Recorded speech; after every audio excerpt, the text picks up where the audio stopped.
I'm going to do my own version of Harris and Sam, outnumbered overtime OT, baby. I did that once and somebody captured it and it lives in infamy. All right, why Buffy the Vampire? Why does that excite you? Well, she's a legend. Okay, and so what happened? No, you're thinking of the wrong one. Followed me on Twitter. Okay, yeah, that's pretty cool. I think David Asman on the live version got very excited about that. Do you Twitter or no? I do a little bit. But does anybody want to share with us their top, somebody who you got really excited with followed you? Elijah that's a good Wood. question. I have. Oh, really? Ooh. Yeah. I have a few.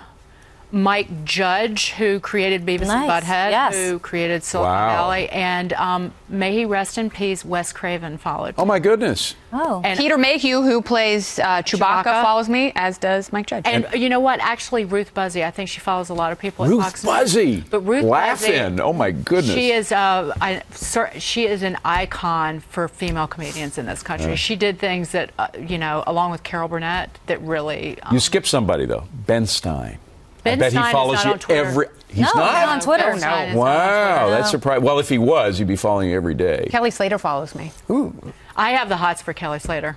Big time. I follow him on Instagram in a really, I hate to say, I don't know who that is. The greatest surfer who's ever lived. Oh, yeah. Okay. I'd stalk him on Instagram. Does he know your disturbing husband? way. I've known Kelly for 23 years. Oh, okay. Well, We paddled out at Cocoa Beach, one of my greatest memories ever.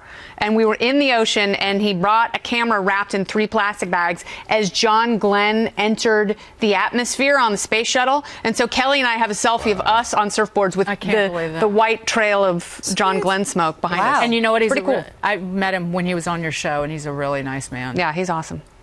Sorry, He's a dreamboat. I'm What do you want? I'm still reading Twitter. People are all fired up today about a lot of stuff. So, what did we promise we were going to talk more about? Our A block. You guys were all UN. in a tizzy. The UN resolution. John Kerry. log on to Facebook. I just want to say something because a lot of people on Twitter are, I think, unfairly attacking Julie Roginsky, saying that she's pro-Palestine. I'm not an anti-Semite, my friends. Can we just start with that? I'm a member of the tribe. And you talked about your grandma.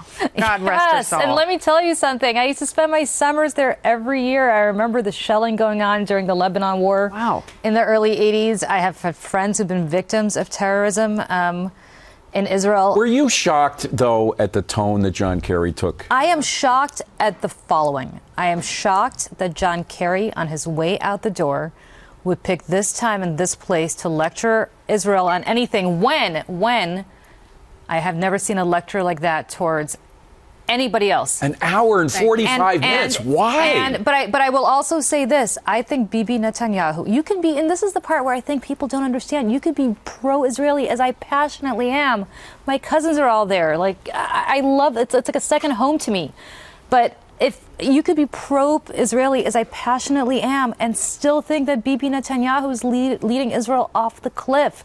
And just because you oppose settlements and just because you oppose them for the same reasons that a lot of Israelis do. But the point is this resolution was much more than just about settlements. It moved the border back to pre-1967. The Wailing Wall would be unavailable to Jews. There are all kinds of things that this resolution does. The resolution was awful. What Kerry was, let's separate the two. The resolution was awful. What Kerry was proposing was pre-1967 borders with land swaps. There's no way on earth, and I spoke to my cousins about this who live over there, they have said, take the West Bank, leave us Jerusalem. And I said, okay, great. So which part of Jerusalem are you talking about? What Kerry was proposing was the resolution, Julie. No, he wasn't. Yes, he was. He was behind the resolution. Yeah, he was rationalizing and defending the resolution the entire time. He was saying that he go to pre-1967 borders with land swaps. The land swaps part is very important. It means that the Western Wall will never be part of a Palestinian state. No. He said the West Bank is there in the first sentence of the resolution, and the United States was okay with the resolution. I haven't seen the evidence, the Israeli evidence that suggests that they were actually behind the whole thing, but they were okay with the resolution, okay enough not to veto the resolution. Can I say this about the resolution real quickly? I'm sorry. Abstaining is the same thing as voting for it. This resolution is completely meaningless. The UN has been voting against Israel nonstop, and what has it done? It sends a message to the world. That Israel's on shakier ground than they thought it was. Well, Israel is on shakier ground in the following sense. This is what I strongly believe. Bibi Netanyahu, and again, I want to stress, you could be pro-Israeli and be anti-Netanyahu the same way people could be pro-American and hate Barack Obama, right? Yeah. So you could be pro-Israeli and think the following. that Bibi Netanyahu is more interested in keeping his coalition government intact, which is full of people who are pro-settler. He's got people to the right of him drastically on this issue who are propping up his government because it's a parliamentary system, than he is about Julie, actually I get coming it. to terms I understand with it. exactly what you're saying, but you got to pull back. You're looking into the weeds in Israel politics. Important. This is about U.S. diplomacy, and the first rule in diplomacy is you never abandon your friends to their enemies. That's what we have done. This administration does not treat Israel as though it's a friend. It does not treat Israel as though it's an ally. I mean, this is like having a best friend and then sleeping with her boyfriend in the Iran deal. President Obama and this administration, they're anti-Netanyahu for a number of reasons, but they're also anti-Israel with this. I think that was utterly clear in that speech that Kerry gave. Yeah. Krauthammer said something really interesting, though, on Special Report. He thought that based on the speeches, he called it a word salad, which made me laugh out loud. But he said the damage is done because it seemed as if in that speech that they're not going to pursue the 6-point plan at the UN in the Security Council. Even you have to wait and see what happens in Paris. And they're not going to let Palestine, with no concessions, have its own state. So based on that, Krauthammer said that the damage has been done and now they can move But think on. about this realistically. Paris is starting January 15th, right? That's when the negotiations begin, or the sit-down begins. January 20th, you have a new president coming in. And Barack Obama knows this, and John Kerry knows this.